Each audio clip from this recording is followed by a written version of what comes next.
Para a gente fazer uma análise disso e tentar entender o que pode nos esperar daqui para frente, a gente convidou o economista e doutor em Relações Internacionais, Igor Lucena, para conversar com a gente aqui no Bora Brasil de hoje. Tudo bem, Igor? Boa tarde. Oi, Igor. Boa tarde. Seja bem-vindo aqui ao Bora Brasil.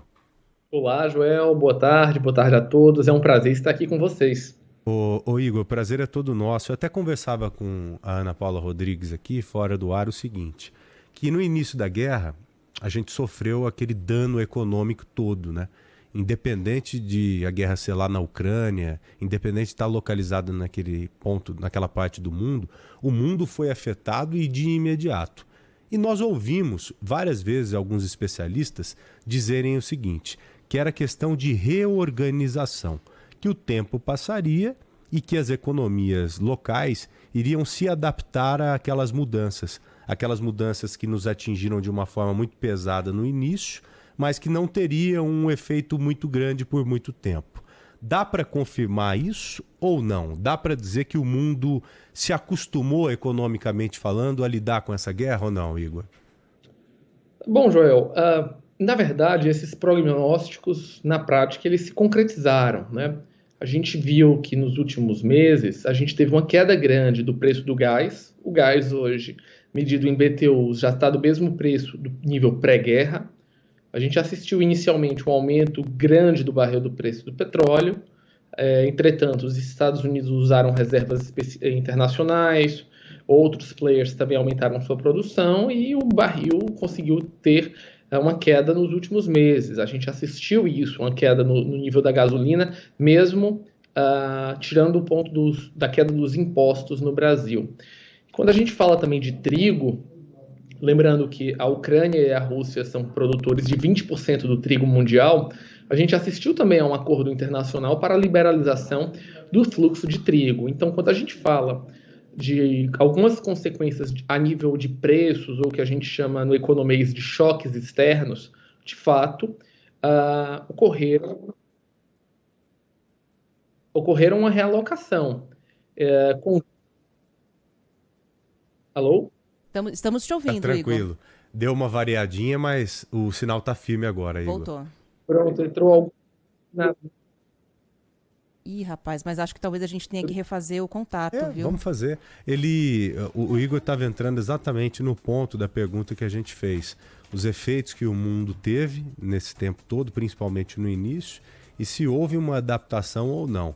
Vocês ouviram ele dizer, né? Algo que nós sentimos. Combustível disparou, logo depois desceu. Gasolina, o diesel, o Porque petróleo tinha reserva como um dos todo. Estados Unidos, né, que puderam ser usadas. O gás, a mesma coisa. Agora, será que com tudo vai continuar acontecendo isso? Será que ainda há um risco da gente ter uma desorganização econômica novamente devido a algo relacionado à guerra?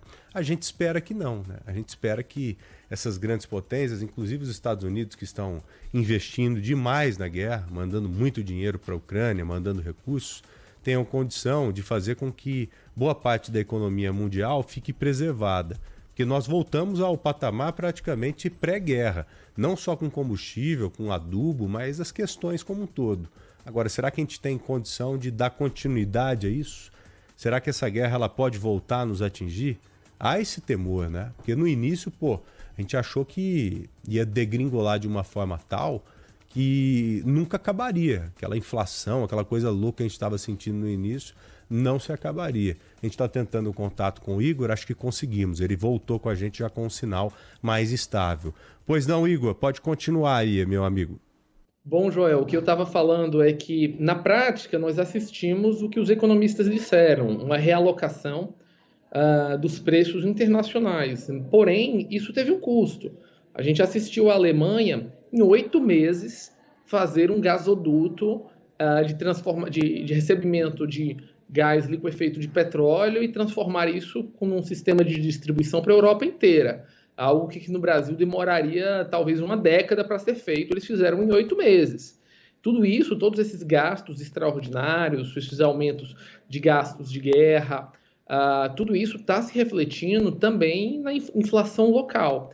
Então, apesar do grande aumento de preços que nós assistimos no começo da guerra e essas medidas terem sido mitigadas, ainda há todo um arcabouço financeiro complexo e difícil que está sendo repassado para os consumidores, não só na Europa, como também no mundo inteiro.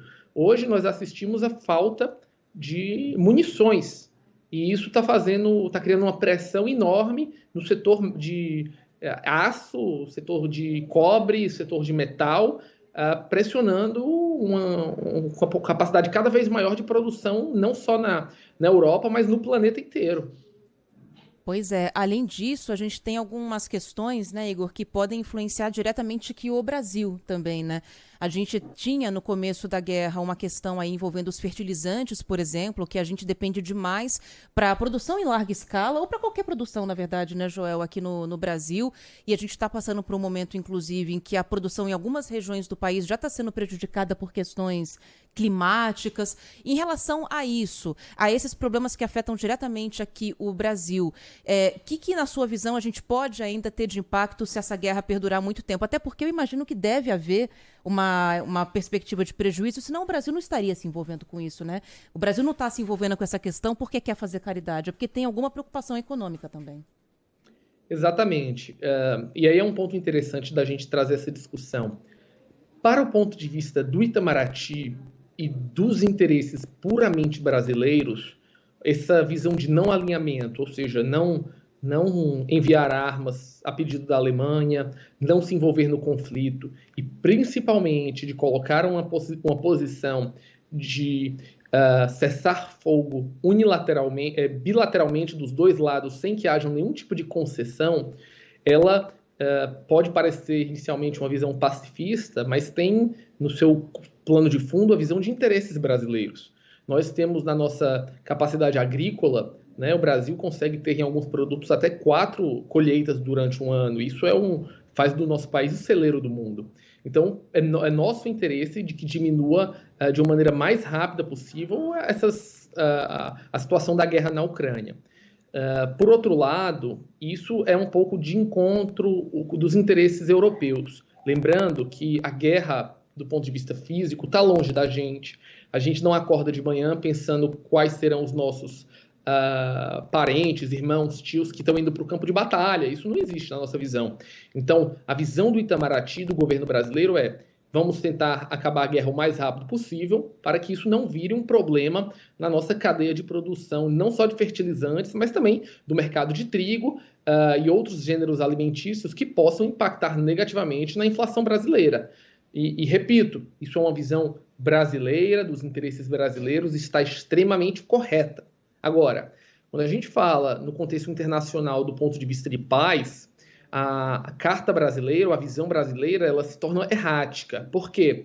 Porque na história da Europa, um cessar-fogo unilateral contra uma pessoa como Vladimir Putin já foi tentado com Will Chamberlain e Adolf Hitler. A ideia de que você pode simplesmente parar o invasor quando ele diz é só isso aqui, né, na região do que a gente assistiu próximo da Polônia, levou à invasão de várias nações europeias. E eles não têm a mínima possibilidade de querer rever esse filme. Por isso, para os europeus, não há outra visão de vitória que não seja a retirada das tropas russas de todo o território ucraniano. Existe um ponto de vista claro de que se hoje os russos pararem de atacar e baixarem suas armas, é o fim da guerra. Se os ucranianos fizerem a mesma coisa, é o fim da Ucrânia. Então, os ucranianos lutam pela sua própria existência e as nações ao lado, Estônia, Letônia, Lituânia, entendem que se deixarem o presidente Putin com os territórios que tem agora e a paz vier baseado exatamente na estrutura geopolítica que se colocou nas regiões de Kherson e do leste da Ucrânia, e daqui a um ano eles vão estar sendo invadidos também. Então, é uma visão geopolítica, histórica, completamente diferente do nosso ponto de vista brasileiro. Ô Igor, na prática, né? Você disse pra gente, muito bem colocado, que o combustível subiu pra caramba no início e agora caiu, voltou ao patamar pré-guerra. E a mesma coisa se aplica para tantos outros produtos. Como que o Brasil se beneficiaria de imediato com o final da guerra? Vamos supor que a guerra se encerre hoje ou amanhã. Você acha que já dá para a gente começar a colher os louros, os frutos de um final de uma guerra como essa de forma imediata? Eu acho que essa questão, Joel, é muito mais conjuntural e eu acho que o Brasil já deveria estar tentando colher isso.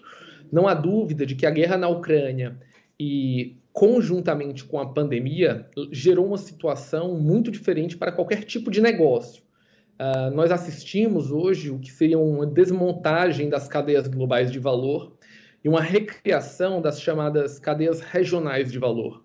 Ou seja, grandes empresas multinacionais passam a olhar seus fornecedores não apenas por uma questão de menor custo, mas principalmente de alinhamento geopolítico e também do ponto de vista de questão geográfica. Nesse contexto, e pegando esses dois eventos extremos e que são, de uma certa maneira, concomitantes, né? A invasão russa quebrou as cadeias produtivas, principalmente do ponto de vista de navios e transição de equipamentos e produtos agrícolas. A pandemia, ela destruiu cadeias produtivas e ela fechou a fábrica do mundo. Então, quando você imagina isso, e juntamente com a questão da política China Plus One, nós vamos assistir, para alimentar os Estados Unidos, uma onda de empresas querendo se instalar na América Latina para que as fábricas americanas não parem se nós tivermos uma nova guerra, seja na região do leste europeu, seja em Taiwan, ou uma nova pandemia. Então, o Brasil hoje tem que estar focado em se tornar um novo player nessa cadeia regional de valor que possa, na prática, atrair essas empresas. O México já está fazendo isso, e o México e o Brasil são os principais países que podem não diria ganhar com a guerra, mas aproveitar uma janela de oportunidade e uma nova configuração geopolítica mundial. Agora, isso não vem de graça.